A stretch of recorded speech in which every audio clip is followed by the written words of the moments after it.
Traditional Chinese painting has a rich history as an enduring art form and has developed continuously over a period more than 6,000 years. I'm Grace Trafton of The Better Part. Stay tuned and watch a demonstration of this beautiful art form.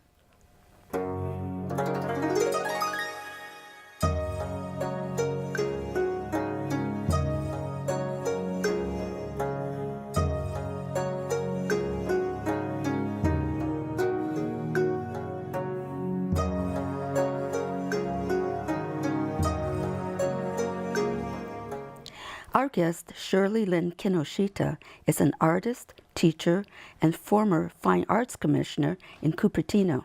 Shirley says that her goal is to blend and bring appreciation for the best of Western and Eastern art. Welcome, Shirley. Thank you so much. I know that you're a member of the Sumi-e Society of America. What is Sumi-e and how did it originate? Sumi-e is a Japanese word for ink painting, specifically black ink painting, and it is known by other names in other countries. The art form originated in China. I am a teaching member of the Sumi-e Society of America, and I have a magazine here that that has a quarterly, it's a quarterly issue, and it shows the examples of artwork. There are many chapters of the Sumi-e Society in the United States. Interestingly, none in California. So I wonder why. Nobody wants to bother starting it. And I had thought about it, but I already founded 2 other groups. I'm not willing to start another one at this time. I see. So what attracted you to Asian brush painting? Actually, I think it just was a natural. I like watercolors, and watercolors, the same paints can be used in Chinese or Sumi-e painting. And I only took 1 class at the Y when I was in high school in Hawaii, where I was born and raised.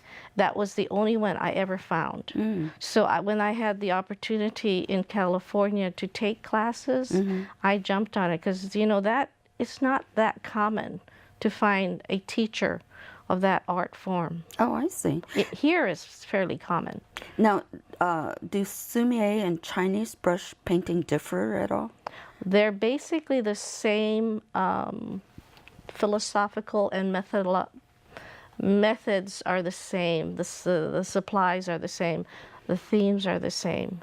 So there's a book that I have on display here called the Mustard Seed Garden Manual of Painting, and that is actually the classic work. It was published, I think, about 600 years ago. It's translated into modern times in English. So, but those techniques show pretty much the same. You'll find the same techniques, the same themes in many Eastern Asian countries. How is it different from Western art? Well, Western art, actually both forms are considered fine arts. And Western art, the training is a little different. There are schools of different kinds of painting, and they support each other. The same exists in the Far East as well, but it has a different, it went in different directions. The painting is actually intimately connected with calligraphy in Asian painting, and it's also very strongly connected with the scholar class in China, where it began. And there's something called the 3 perfections: painting, calligraphy, and poetry. If you can master those 3, you're the ultimate gentleman scholar. Oh, is that right? And some women also did that. Not many, but some did, of the more upper classes. Tell us about the variety of themes that Asian artists like to paint. Well, the themes that are very traditional, almost every student learns these, are based on 4 themes. And the 4 themes are the 4 seasons. The first one that one usually learns is bamboo, which represents summer, followed by the fall, which is chrysanthemum, followed by the plum blossom or cherry blossom in the winter, and in the spring it's the orchid. And those each progressively teach a different stroke, which is based on calligraphy, again, on writing. So calligraphy came first, and this Well, the grew same out of... supplies. You use the same, basically the same materials, except that you added color to painting, which is not very common in calligraphy. And traditionally, what type of materials and tools were used to create the paintings? The first is probably this. It's called, everything has names. They're called the four treasures. One is the brush, and these can be made out of white goat hair or some material that is brown or reddish, usually weasel or fox. I don't know exactly. Weasel or fox? Well, I have some that have said it's made of bear hair and boar hair, so they're kind of exotic. They're all natural. They're real animal fur. But are they mostly exotic animals? No. Rabbit is used, goats. The weasel and the wolf hair and horsehair is also fairly... Horsehair is considered more expensive and, well, I'll explain that another time. The other of the four treasures is the ink stick.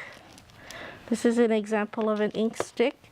And the ink stone, which you use to grind the ink stick with a little bit of water. If you notice, this has a little dip in the basin.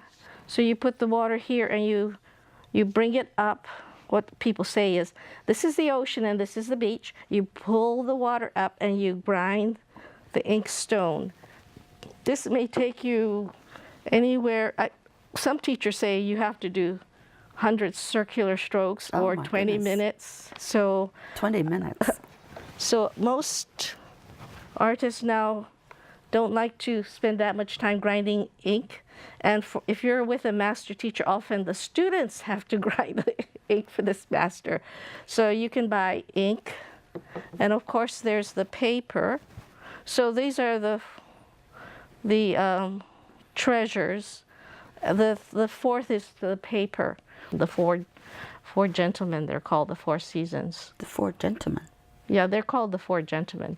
This is a very sexist cultural thing, you know. The scholars were all supposed to be male, but there were a few females who were quite highly educated in Chinese culture. And were they just as well respected as the male? Probably not. Scholars?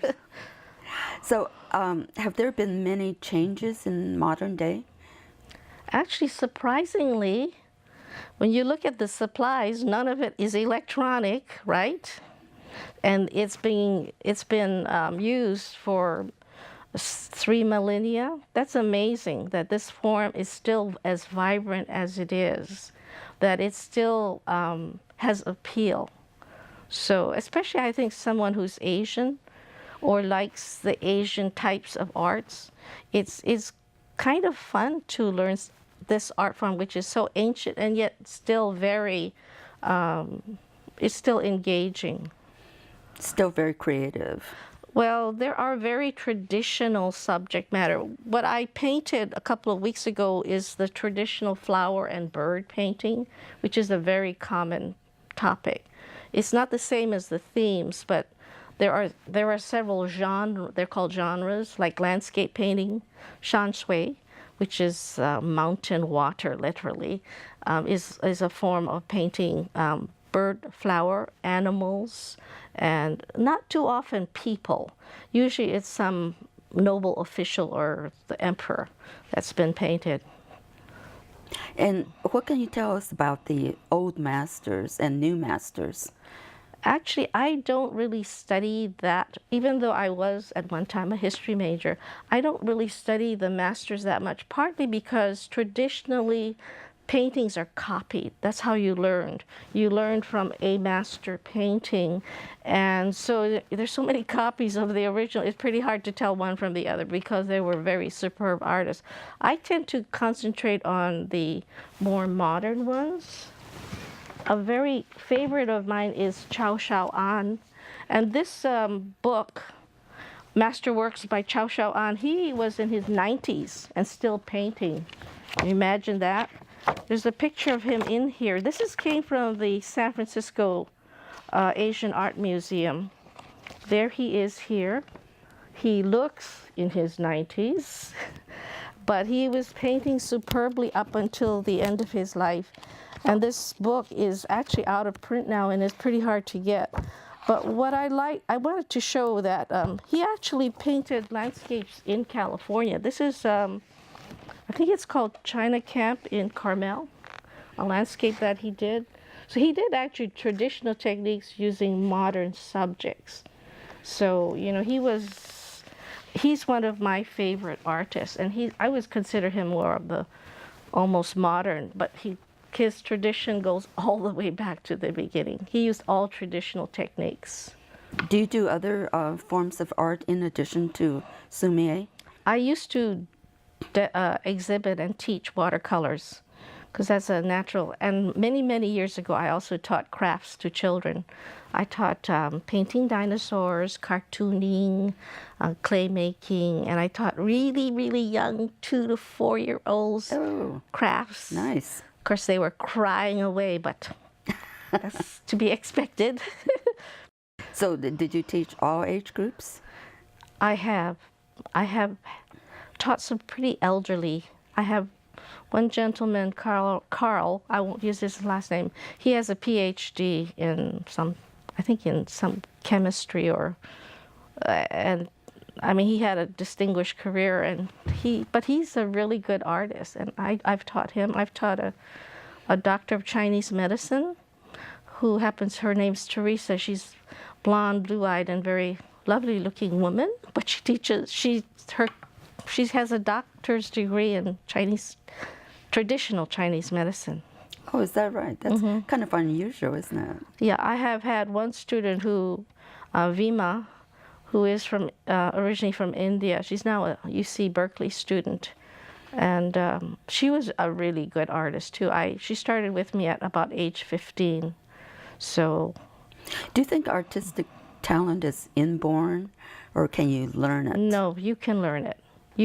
It's like playing the piano or a violin. You learn and you get better by practicing.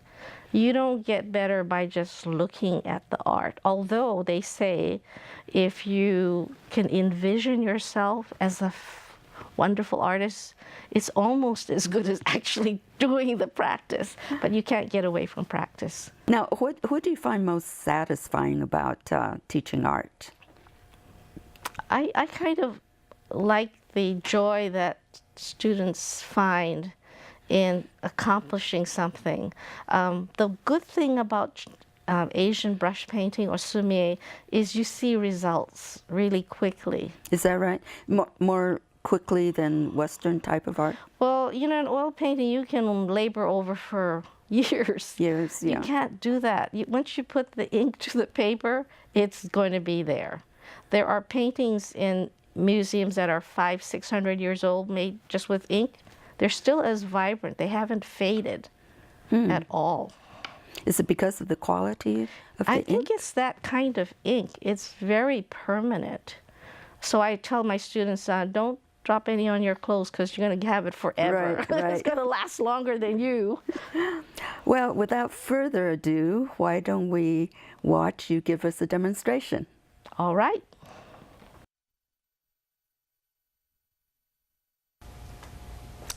Hello, I'm doing a demonstration on sumi-e painting. That's the Japanese word for black ink painting. Now the Chinese use another term. It's called guohua, which means national painting. Very few people use it. And for example, since actually Asian painting has gone beyond the borders of China. So it's more like international painting style now. So in Japan, Malaysia, China, it is the primary art form that people enjoy. I'm going to start by using the basic tools, the brush, the ink, the paper. What's not counted is the water, which is essential. And I put a little bit of ink from my bottle. Traditionally, ink painting used to be done with a little stone, an ink stone, and a ink stick, and it would be ground until it turned as black as this ink, which is bottled ink. Most people are too lazy to do that. But some teachers still insist that their students use that technique. Now in Western painting, we have a palette that is used, and so we also have one for mixing paints in Asian or sumi painting. So the Japanese prefer ink to color. The Chinese like a little more color. So basically the Japanese believe that there are all the colors you need are in black ink. So they'll start with a very light gray, which you can barely see.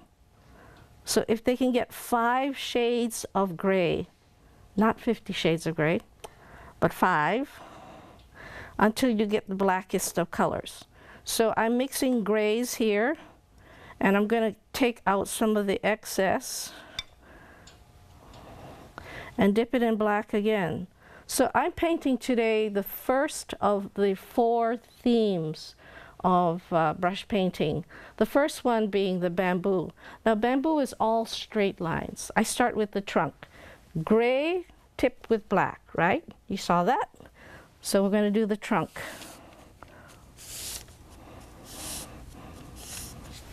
Now that doesn't look like much.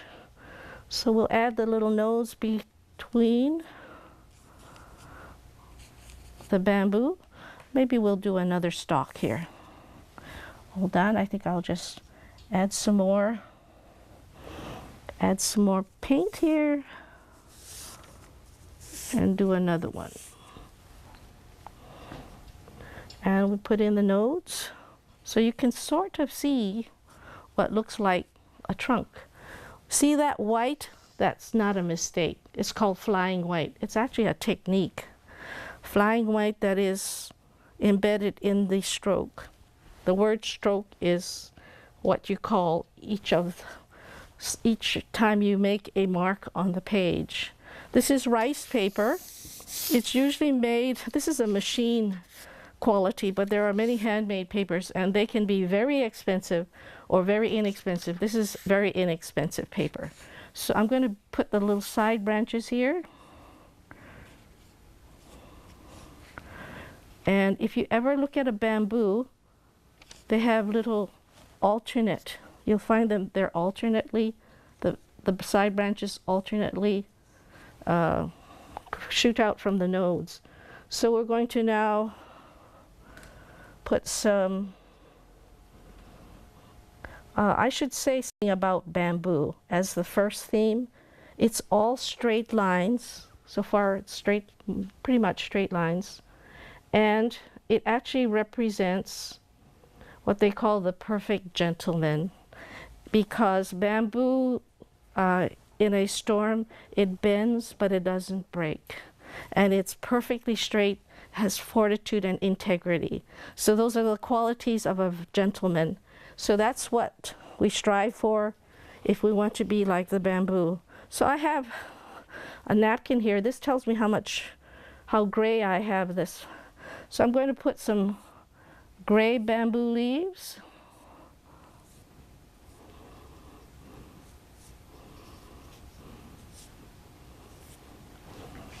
And I'll put a few more here. So with bamboo leaves, you can start with a few, up to about 6 in a grouping. There's all kinds of rules in sumi painting. So we have the beginning of the bamboo. Gosh darn it, I'm almost done, so I'll have to do another painting. So I'm going to dip it now in very dark black. Remember what I said? Everything here is just ink. It's the different shades that makes the three-dimensional quality. So I now add the black ink over the grays so you can have something that looks like it's forward and backwards. I mean, the darker bamboo is showing you something that's in front, and gosh, I think I'm done. Like I said, it doesn't take long to do bamboo. So, you know, I had a teacher who said, you will never master any topic unless you do it 100 times. If you do this in less than 5 minutes, you can do that. You can do this painting. So this is the first one. I have taught children as young as 3 years old to do sumi-e painting. So it can't be too hard for some of you older folks, right? So when you think you're done, let's say I think it's done. So I have not added color, but you can also do bamboo in colors. Usually it's green or yellow. So the cultural icon for fine arts is the three perfections. Art is just one of them. It's from this art form that calligraphy started before this. So that's the second art form. The third is poetry. So usually when you see a painting like this, you'll see writing on the side. Most often it's poetry. And oftentimes a poet, a famous poet's writing will be on the side here. Or the artist himself will write something or memorialize something. I'm going to finish this off by putting in one word.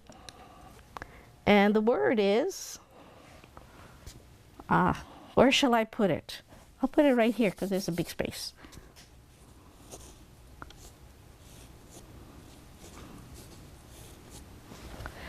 Does that look sort of like a bamboo? That's the word for bamboo. So I think I needed a much heavier brush than I used here. So you're not supposed to do this, by the way, but bamboo. So you have a bamboo. So you finish off by putting in your name. In my case, being American, I could use English or I could use Chinese. So I do have a Chinese name, which I will write here. By the way, my calligraphy is really bad, but I do know my Chinese name, which is Lam Lin Buk in Cantonese and Lin Len Bei in Lin Lan Bi in Mandarin. So there's about 400 dialects in China. So there's Mandarin is the official. But most Chinese, the early Chinese who came here in the 19th century were from Canton region, which is near the ocean. And so they could easily leave if they wanted to find better opportunities. And many of them do speak Cantonese. So my Cantonese happens to be really bad. So the final touch is to use your little red seal, which you tap on this kind of a pasty looking red. And usually you have to have some kind of, you notice I use this felt behind. If you use a very hard surface, you won't be able to put once in a while, I put it upside down. But if it's in English, oh, that's not very good, but needed more. So here it is in Chinese, and this is when it gets really tricky, which is the right side up. Usually it's the side where the animal that's carved is facing you. So we'll put it right there. So that's a finished painting. Now, I don't know how long it took, but I'm prepared to do another painting. And the second painting is of the rooster.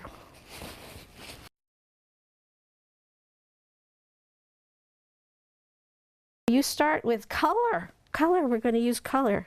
Red. So this is going to take more time just because I'm squeezing out paint. So here's my red. And because this is a very simple painting, I have to clean my brush. So now we're using a new color. What you can do is use a separate brush and start by painting with your red. So this is a clean brush with no ink, but you can use the same brush for the whole painting if you want to. Just clean your brush with cold water. So you just put in the coxcomb, 1, 2, 3, 4. Ooh, that's kind of a light red. Maybe make it a little bit coxcomb, and the, what is this called, a wattle? Is that a wattle? There it is. We got most of it. Now all we have to do is dip it in black ink, put in the little, make sure your brush is pointed tip, because now you need to put in a point here and the little eye and the body. Nice magnificent tail. And the breast. Feet. Here you have it, a 1-minute chicken. The better part is produced by volunteers, and absolutely no experience is required to join. Come check us out. Just leave a message at the Cupertino Senior Center. I hope you've enjoyed seeing this beautiful art form today. I know I have. Our thanks to our guest, Shirley Kinoshita, for the great demonstration. Thank you for being with us, and remember to watch us on YouTube and Roku. See you next time.